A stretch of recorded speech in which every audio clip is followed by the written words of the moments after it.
নমস্কার বন্ধুরা, তনুশ্রী হোমস কিচেনে আপনাদের সকলকে স্বাগত।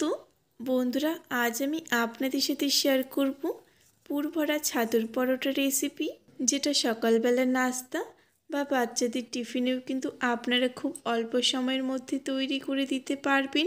আর এই ছাতুর পরোটা খেলে কিন্তু বাচ্চা থেকে বড় সবাই খুবই খুশি হবে।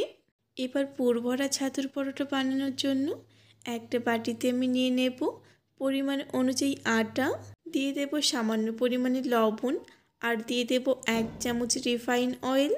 এখন তেল ও লবণ প্রথমে আটার সঙ্গে ভালোভাবে মিশিয়ে নেব। আটাটা ভালোভাবে ময়ম করে নেওয়া হয়ে গেলে এখন আমি এর মধ্যে অল্প অল্প করে নর্মাল জল দিয়ে একটা সফট ডো তৈরি করে নেব। মানে আমরা ঠিক রুটি বা লুচির জন্য যেরকমভাবে আটা মেখে থাকি, ঠিক সেরকমভাবেই কিন্তু এই পরোটাটার জন্য আটাটা মেখে নিতে হবে। তো দেখুন বন্ধুরা, আমি একদম সফট করে এই আটার ডোটাকে তৈরি করে নিয়েছি। এবার আমি এটাকে 30 মিনিটের জন্য রেস্টে রেখে দেব। আর এরই মাঝে ছাতুর পুরটা তৈরি করে নেব। এখন আমি একটা প্লেটে নিয়ে নেব পরিমাণ অনুযায়ী ছোলার ছাতু।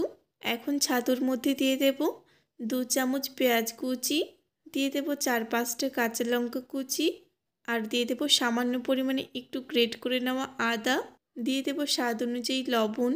এরপর দিয়ে দেব 1 চামচ চিনি, আর দিয়ে দেব 1/2 চামচ ভাজা জিরে আর ধনে গুঁড়ো।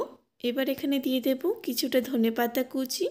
তবে আপনাদের হাতের কাছে যদি ধনেপাতা না থাকে তাহলে ধনেপাতাটা স্কিপ করে নেবেন। এবার ছোলার ছাতুর সঙ্গে এই সমস্ত উপকরণ প্রথমে একসাথে ভালোভাবে মেখে নেব। তারপর আমি এর মধ্যে অল্প অল্প করে নর্মাল জল দিয়ে একটা ডো তৈরি করে নেব। আর ছোলার ছাতুর এই ডোটা কিন্তু শক্ত করে তৈরি করলে হবে না, একটু নরম করেই তৈরি করতে হবে। বেশ কিছুক্ষণ সময় নিয়ে এই ছাতুর ডোটাকে আমি ভালোভাবে তৈরি করে নিয়েছি। এবার এখান থেকে অল্প অল্প করে মিশ্রণ নিয়ে আমি 2 হাতের তালুর মাঝে নিয়ে ভালোভাবে গোল করে নেব। আর এইভাবে গোল করে নেওয়ার কারণে কিন্তু প্রত্যেকটা পরোটার মধ্যে ছাতুর পরিমাণটা সমানভাবে থাকবে। ছাতুর এই ডোটা থেকে আমার এখানে 6টা বল তৈরি হয়েছে। এবার এগুলোকে এক সাইডে রেখে দেব। আর যে আটার ডোটাকে ঢেকে রেখেছিলাম সেই ডোটা থেকে এখন আমি মিডিয়াম সাইজ করে লেচিগুলো কেটে নেব। আপনারা এখানে নিজেদের পছন্দ অনুযায়ী সাইজ করে এই লেচিগুলোকে কেটে নেবেন। এবার এখান থেকে আমি একটা লেচি 2 হাতের তালুর মাঝে নিয়ে ভালোভাবে লেচিটাকে গোল করে নিতে হবে। লেচিটাকে গোল করে নেওয়া হয়ে গেলে এখন এই লেচিটা থেকে আমি ঠিক এরকম করে বাটির শেপে তৈরি করে নেব। তারপর এই মাঝখানটাতে একটা ছাতুর লাড্ডু দিয়ে ভালোভাবে মুখটাকে বন্ধ করে দিতে হবে। তো এই দেখুন বন্ধুরা, একটা লেচির মধ্যে আমার কিন্তু ছাতুর পুর ভরা হয়ে গেল। এবার ঠিক একইভাবে প্রত্যেকটা লেচির মধ্যে প্রথমে ছাতুর পুরগুলো ভরে নেব। তো এই দেখুন বন্ধুরা, এখানে কিন্তু প্রত্যেকটা লেচির মধ্যে ভালোভাবে ছাতুর পুরটা ভরে নেওয়া হয়ে গেছে।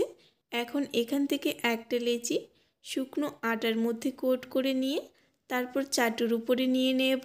এবার আপনারা চাইলে ঠিক এরকমভাবে হাত দিয়ে কিন্তু প্রেস করেও এই পরোটাটা তৈরি করে নিতে পারেন।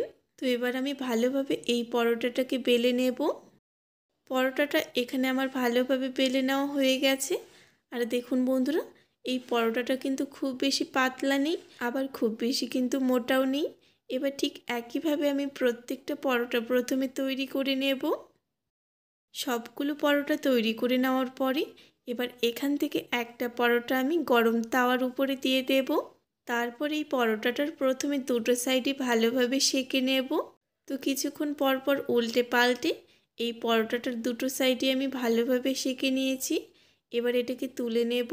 তারপর আরও একটা পরোটা আমি গরম তাওয়ার উপরে দিয়ে দেব। তারপর ঠিক একইভাবে এই পরোটাটাকেও আমি ভালোভাবে সেঁকে নেব। তো বন্ধুরা, ঠিক একইভাবে কিন্তু আমি প্রথমে প্রত্যেকটা পরোটার দুটো সাইডে ভালোভাবে সেঁকে তুলে নেব।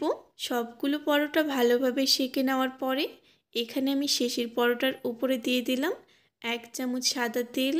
এখন তেল দিয়ে এই পরোটার দুটো সাইডে আমি উল্টে পাল্টে ভালোভাবে ভেজে নেব।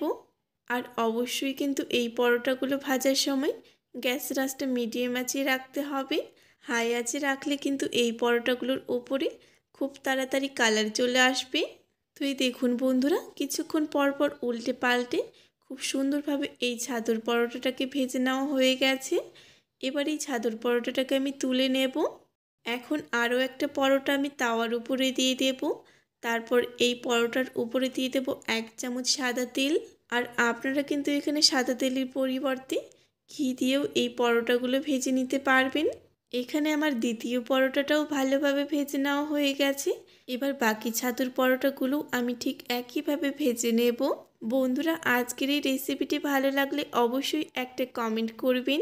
আর আপনি যদি আমার চ্যানেলের নতুন বন্ধু হয়ে থাকেন তাহলে চ্যানেলটি সাবস্ক্রাইব করে পাশে থাকা বেল আইকনটা প্রেস করে নেবেন, যাতে আমার চ্যানেলে আসা প্রত্যেকটি ভিডিওর নোটিফিকেশন সবার আগে আপনার কাছে পৌঁছে যায়। আজকের এই ভিডিওটি শেষ পর্যন্ত দেখার জন্য সকলকে অসংখ্য ধন্যবাদ। সবাই ভালো থাকবেন, সুস্থ থাকবেন।